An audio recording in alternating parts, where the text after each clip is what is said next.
All right, if you're following along in the book, I'm going to go through chapter 14 right now, so I'm on page 571. Again, this won't be on this test. That said, there probably is material in here that will be on some of the quizzes for the JavaScript part of the class. All right, so at least you've been introduced to some of the terminology. Our objectives: describe common uses of JavaScript in web pages, describe what the DOM is, code some JavaScript methods, properties, and event handlers, use JavaScript variables, operators, and the if control structure, create a basic JavaScript form validation script. That's just JavaScript specific. And then the last ones: describe common uses of jQuery, describe how to obtain jQuery, use jQuery selectors and methods, configure an image gallery with jQuery, describe the purpose of jQuery plugins. You can read all this stuff if you want to, but again, the idea, the main thing about JavaScript is it's going to provide interactivity in our website. More than anything else, that's what it does.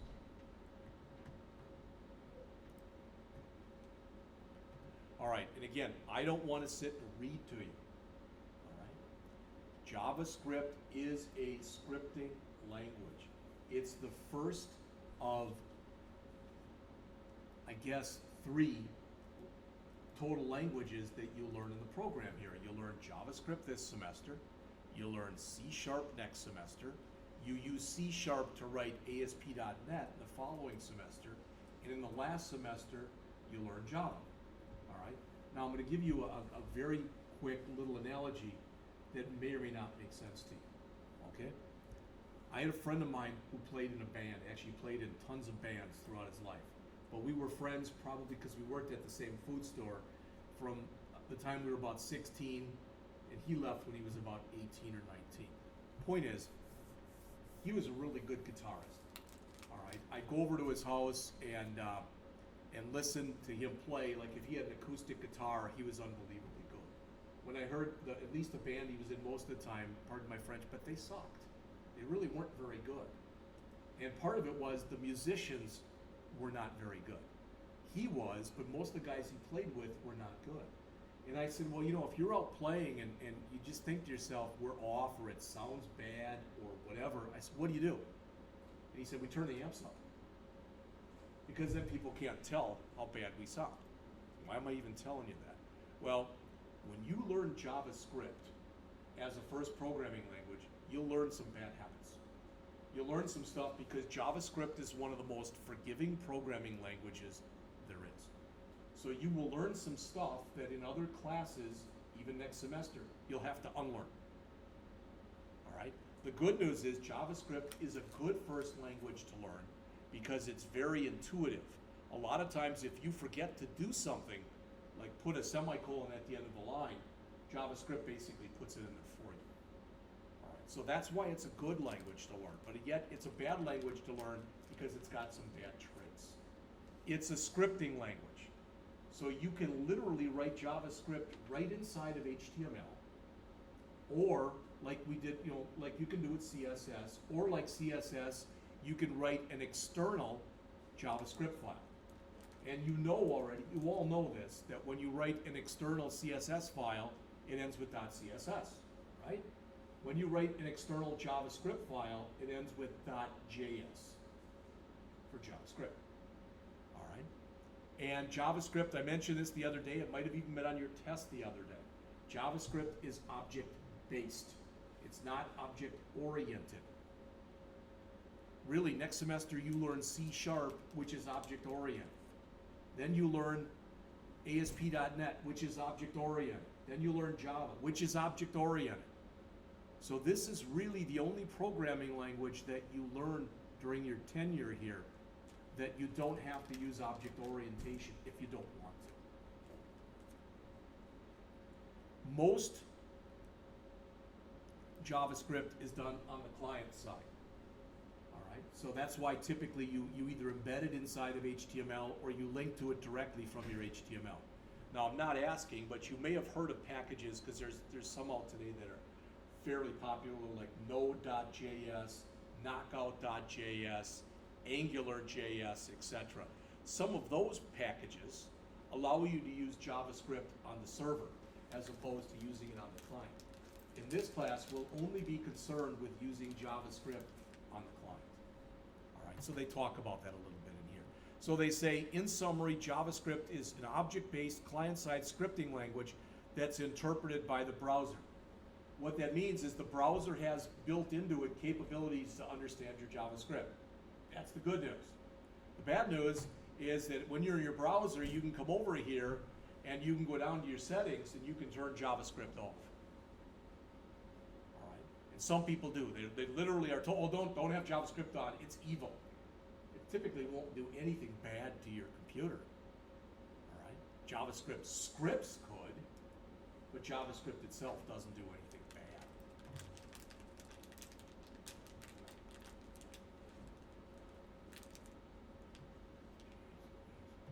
All right.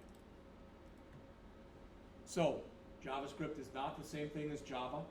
What happened was in the early 90s, mid-90s, maybe 93 to 95, there was a guy named James Gosling who worked for Sun Microsystems at the time. He and some friends developed a new programming language. They were originally going to call it Oak because outside of Gosling's window there was this really big oak tree, but they found out that the name Oak was already patented, trademarked by somebody else. So the rumor has it they were sitting around drinking coffee one day and somebody held up their cup and said, let's call it Java. Okay? After Java came out, Netscape, remember them? Netscape was creating their own language that they called LiveScript. And they were just about to introduce it, and Java came out, and Java became popular real fast. And they contacted the people from Sun Microsystems and said, hey, we'd like to create this, and we'd like to call it JavaScript, sort of in honor of you. But the reason I'm telling you that is JavaScript and Java are two different things. JavaScript, what we're going to learn in this class, is again an object-based scripting language.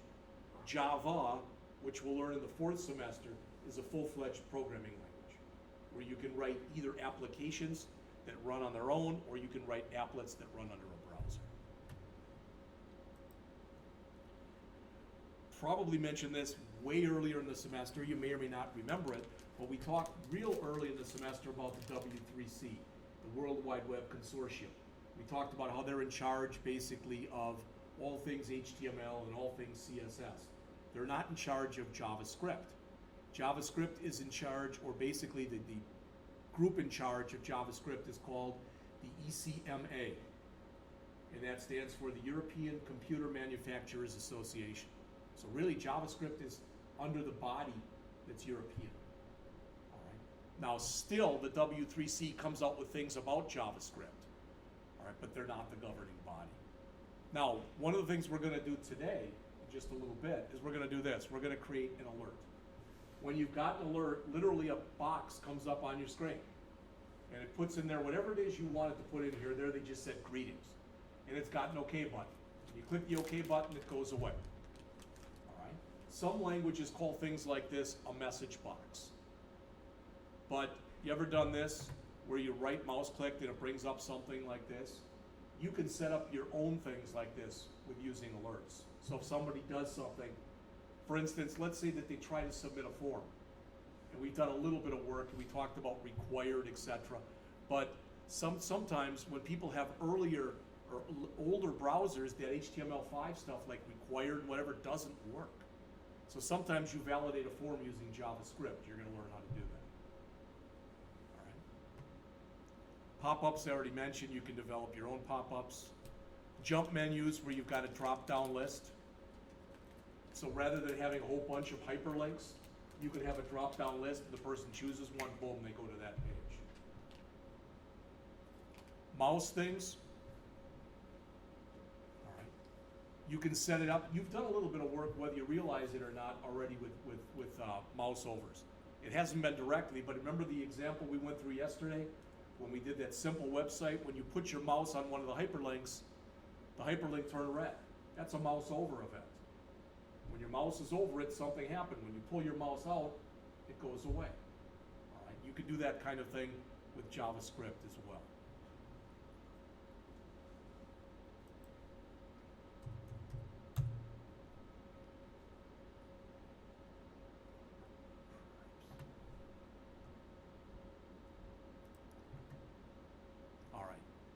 you've got your choice.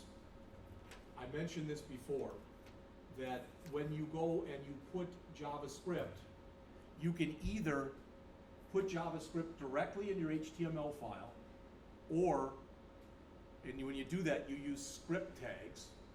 Okay, remember in CSS we use style tags? And with JavaScript, you literally can put those script tags anywhere you want. You can put them in the head section, you can put them in the body section, you can put them in both. It doesn't matter.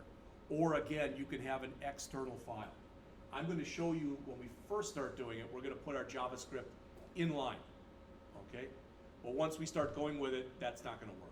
You're going to always be creating external JavaScript files, because that's just the right way to do things. All right. So when you do it, and I realize that's a little hard to see, but it's just, that's a script tag right there. You put in your JavaScript in between, and then you've got your ending script tag. All right. I already mentioned an alert to you. All right, and as it says, it's a JavaScript message box. I would suggest you don't have to do this, but you're going to get probably a little extra time to work, at least tomorrow, because we're ahead right now. I would recommend that you go through these exercises, these hands-on. You don't have to turn them in, so you don't have to do them, but it's going to really help when we get to the JavaScript stuff, because stuff will make sense because of the fact you've already done it. All right, whether you do it or not is going to be your call. All right. Now, one thing that we're going to end up doing eventually in here is I've got a browser running. The browser I've got running is Chrome. Okay, what I just did was, you see your function keys at the top of your keyboard, F1 through F12. If you've got a browser window up right now, it'll only work if you've got a browser window up. Hit that F12 key. It doesn't matter if you're using Chrome, or if you're using Firefox, or if your IE should work also. What it does is, this is a debug window. All right? And literally what it has over here, if I take my mouse and I put it in a certain place, it's going to show me over here what's going on. All right? That's not that important now, but when we get into debugging JavaScript, I'm going to show you a fairly simple way to debug. All right? I'm not the best debugger of any programming language that there is. I do enough where I become proficient at it. There is a fine art, not a science so much, but more an art to debugging, and I'm going to teach you some tricks that over the years I've learned. If you want that to go away, just hit F12 again and it goes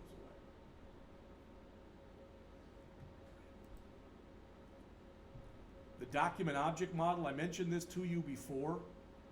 And in fact, I showed you something that looked like this.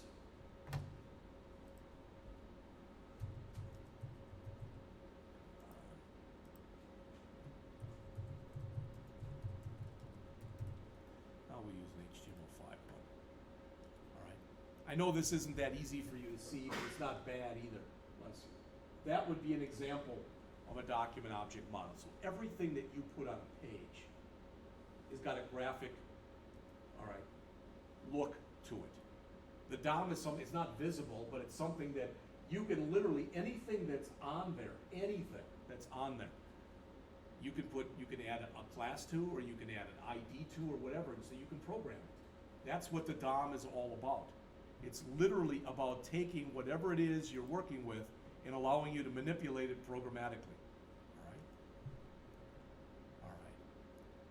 Now it says there's something called document.write. You're going to do this in about 10 or 15, whatever, half an hour, but you're going to do this today. If you use document.write, you can use JavaScript to write right on the web page. Some people like that, some people don't. I tend not to do it. I'll show you why when we get to that point today. All right. Some terminology you probably haven't heard before. And this chart is shown in your book on page 581.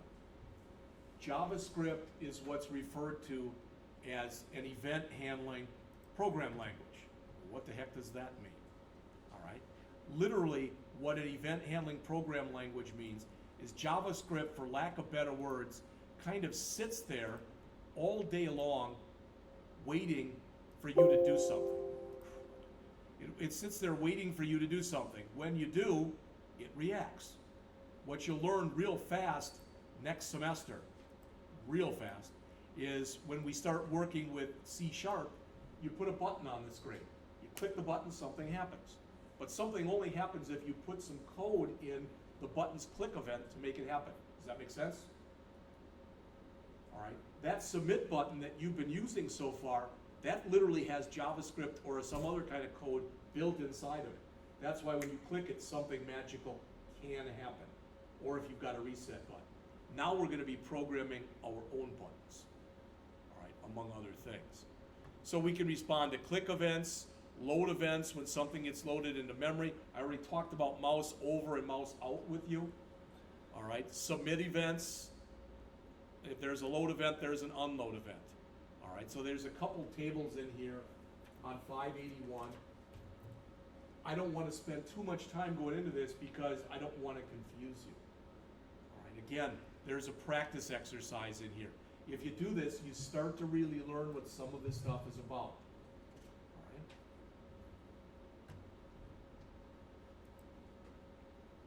Variables.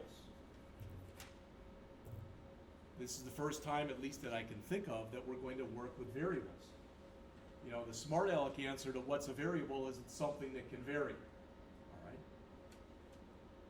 In JavaScript, when you create a variable, typically you write the word var. So if I wanted to create a variable called age and set it, in fact, let's make it legal age. So I want to create a variable that's called legal age. I got to ask a dumb question because I don't know. Is the legal age in Missouri, is that 21? My 20-year-old daughter is going to hate that when she comes here this weekend. She was hoping it was 18. I told her, I said, no, I think it's 21. It's 18 in Wisconsin. Yeah. What? I didn't even know that was less than 8. Yeah. So, the point is, if you don't do this, this is where I said how JavaScript is kind of like playing the electric guitar as opposed to playing an acoustic guitar, where when you're playing an acoustic guitar, if you screw up, everybody knows. Or with an electric guitar, like I said, you turn up the amp.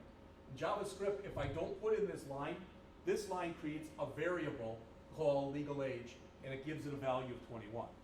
But if I just if I don't put that in there, and on the next line I say legal age equals 63, it creates it without a var statement. That's considered a bad way to program, but you can program that way. Not only that, JavaScript is what's referred to as a loosely typed programming language. This is the only programming language that you learn in this program that's loosely typed. Everything else is strongly typed. For instance, all I put there was var legal age equal 21. If I was doing this and I wanted that to be a number like that, like what you'll learn next semester is you'd say something like int legal age equal 21. That would mean that it's got to be a whole number. See the difference? All right. And if you don't, in JavaScript, I can do this, and I'm just going to put ... here, meaning there's some more code in there someplace. Later on, I can say legal age. This would be stupid, but I can do it. Equal Jeff. So I can change the type of variable that's in there. You can do that because it's a loosely typed language. Since it's a loosely typed language and you can change the type of what you have in a variable at any time, JavaScript's a little slower than other programming languages because it has to always be reconciling what you're trying to do. All right. So a variable, it's a location in memory whose contents can change. My definition of a variable, it's a named memory location whose value can change. That's why you use the word variable. All right, and they've got an example where you create a variable and you write to a web page with it. You're going to do some stuff similar to that pretty soon. All right, I already mentioned the alert to you. Kind of the opposite of that is a prompt. The prompt asks you a question. You're going to do this hopefully before the end of the period today. All right, where we will prompt the person. We will ask them, for example, how many hours did you work last week? Okay? And you put a number in there, and that'll become the value of that variable. So where we, instead of saying var legal age, what we could have done is we could have said something like this. We could have said var age equal prompt, what is your age?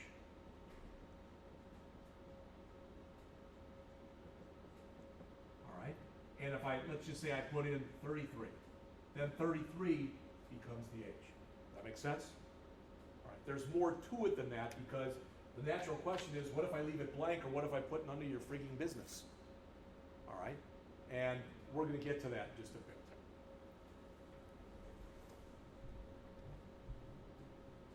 So again, there are more hands-on practices in here.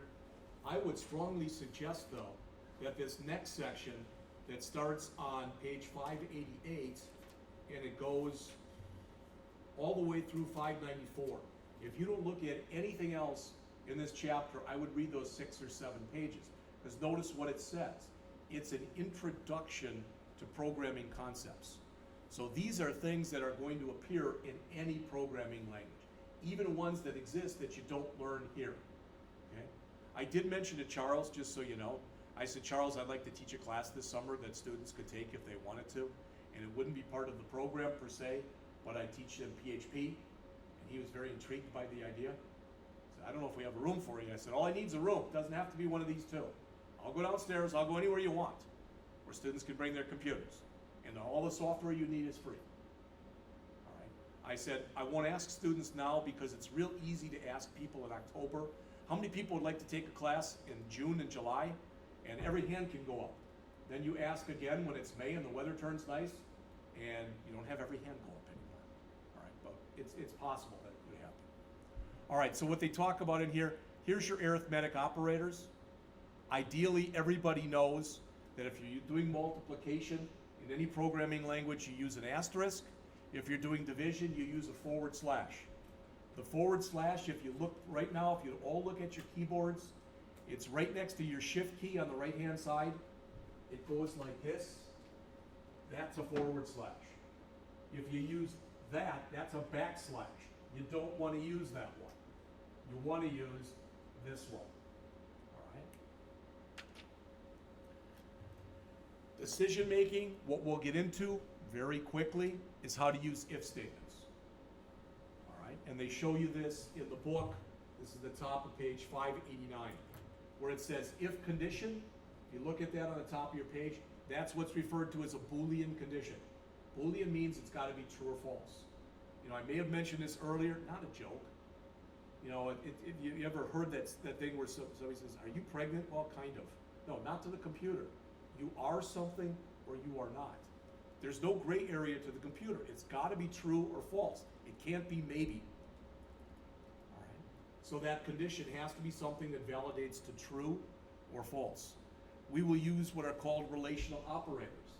And I know that's kind of hard to see. Let me erase this. But if you've got your book and you're looking at it, I don't know what page we're on, like 589 or something like that. Yeah. When you're checking for equality, it's 2 equal signs, not a single equal sign. We'll get into why that's the case when we get into the JavaScript part of the class. That's a question, mistake a lot of people make, though, is that.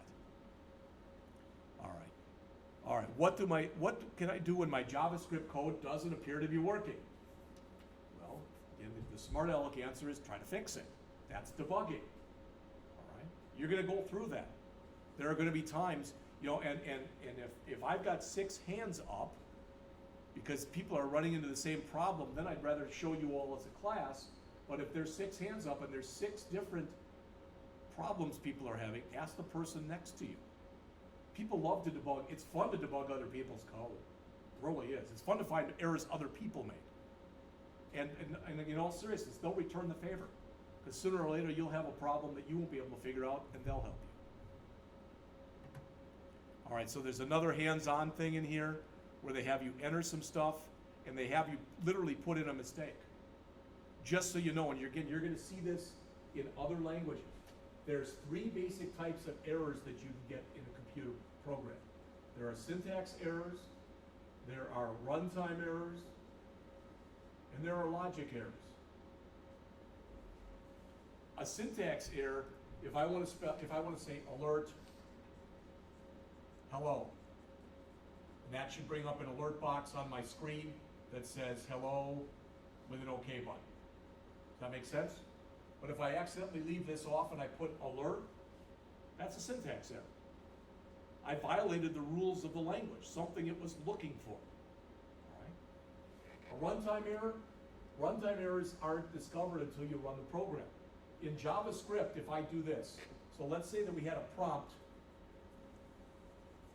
where it says something here like enter a number. And it brings up this prompt box and it's got a thing here for a number.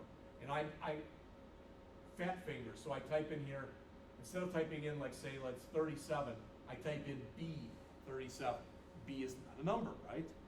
So what happens is it puts a special value in here that's called is NaN. Anybody want to guess what NaN stands for? Not a number. The big thing with that, because we all screw up on that, I do it all the time, the N's have to be capitalized. In fact, that's how you check for it. This is what it's going to look like, NaN. If you leave either one of those N's lowercase instead of uppercase, or if you uppercase the A, it's a syntax error. All right. Finally, believe it or not, these are the hardest errors to find. What happens very quickly when you start programming is you start to think you're infallible, bulletproof, or whatever. I've literally had this happen. I'll always remember this. I had a young lady became a very good programmer. But in one of the first programming classes with me, she said, I've been working on this for like a half an hour and I can't figure it out. Can you look at it? And so I looked at it and I could tell right away what it was, but I didn't want to come off as too flippant or whatever. So I looked at it for a second. I said, I think the problem's right here. And she goes, oh geez, I didn't put that in. Of course you did. You don't remember putting it in, or you don't realize you did a plus instead of a minus or whatever. Those are the hardest errors to find because you don't think you did it. Those are the easiest errors for other people to find. Right? I was working one day and I was getting this weird error and I couldn't understand why. And I had a weird syntax problem that the system wasn't picking up, and I had a student walk by and ask for help on a problem. All right? And as she left, she said, hey, you know, you made a mistake right there. And it's something I looked at for like 15 or 20 minutes and couldn't figure out what it was. She just walked by and saw it, eyeballed it. All right, we'll write functions in JavaScript. Ideally, this isn't how life works, but ideally, if I was asking a person to enter 10 pieces of information, first name, middle initial, last name, address, city, state, zip, cell phone, email address, and something else I can't think of right now, 10 things. In an ideal world, that would be 10 different routines, one routine to enter each thing. That's writing really good code, because if I have a problem with anything, I know right what routine to go to. The problem is that's not how people write code typically. They write one big routine that's got S for 10 different things. A function should be a self-contained unit of code that does or accomplishes exactly one task. That's what it should be. That's not how most people write code, though. And I don't even think it's because people are lazy. They just don't do it. Form handling. So this is up on page 594. Again, as I mentioned, you can use JavaScript to help validate forms. We'll get into some of that in here. The problem is if you've looked at all, and I don't know if you have or not, but if you've looked at all at your book for JavaScript, man, there's a mountain of stuff in it. There's just so much more in it than is in this book that you have right now. And right now, because I've asked Evan before, I said, how the heck do you get through this whole book? And he just laughed, literally. And he said, we don't get through the whole book. It does not happen. It's never happened. And he said, if you can get through the first 8 chapters, you're pretty well off. Now, I've already done lectures on the PowerPoint slides for it, for all 12 chapters. All right. So if we go through something and you'd like to learn more, you can always go back and take a look at that if you have the desire to. You don't have the time or the desire? Okay. All right, accessibility in JavaScript. All right, as the author says right here, some visitors might find JavaScript is disabled. If someone's blind, in all seriousness, it's not going to help much if you write cool JavaScript with mouse out, mouse over. They can't see it anyway, they don't use a mouse. These are all things that you have to be aware of as you're writing code. Some JavaScript resources are shown on the top of page 500 or 601. W3 Schools has a tutorial. Echo.com is a good tutorial. Quackit.com, Q-U-A-C-T, like a duck. That's got a good tutorial in JavaScript. And another real good one is called Tizag, T-I-Z-A-G.com. They all have good JavaScript tutorials. But literally, if you go and key in JavaScript tutorials, I'm sure you'll get well over 1 million hits. Some of them are going to be really good, some of them not so good. jQuery is a JavaScript library, all right? So it allows you to do things over and above regular JavaScript. We'll get into that, but not right now. You can download jQuery directly from the jQuery.com site, or you can put a link to it that uses what's called a CDN. The key to understanding jQuery is what's shown on page 602 in the book, and that is the fact that when you use jQuery, you do almost everything in what's called the ready event. All right, which means that the web page has been completely loaded into memory. So there are some jQuery practices in here. jQuery is based off of selectors. Some of the selectors are shown in here. Hopefully you'll understand why I harped on you so much about dot for class, pound sign for ID, etc., because we're going to use those when we look at some jQuery. jQuery has literally hundreds of built-in methods. Some of the more popular ones are shown on the bottom of page 604.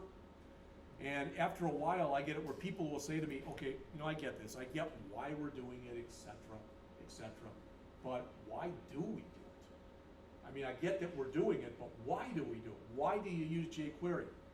And I can create something like this, an image gallery like this. Remember, you did an exercise similar to that one?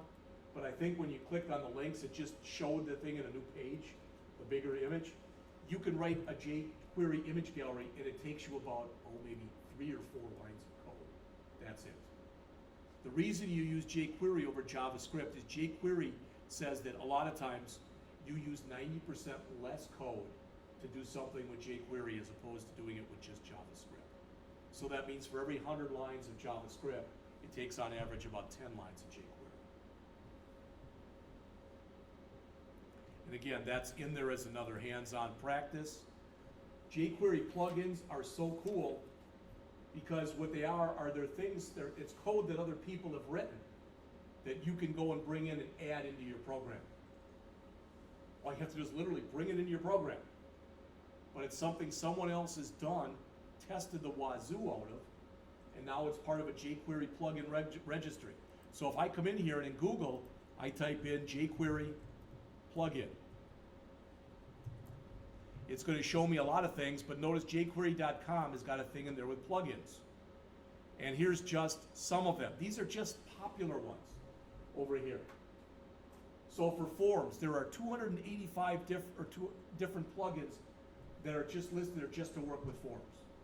So there are things people have written to make it easier for you to use some of this stuff. Another hands-on practice where you do a slideshow.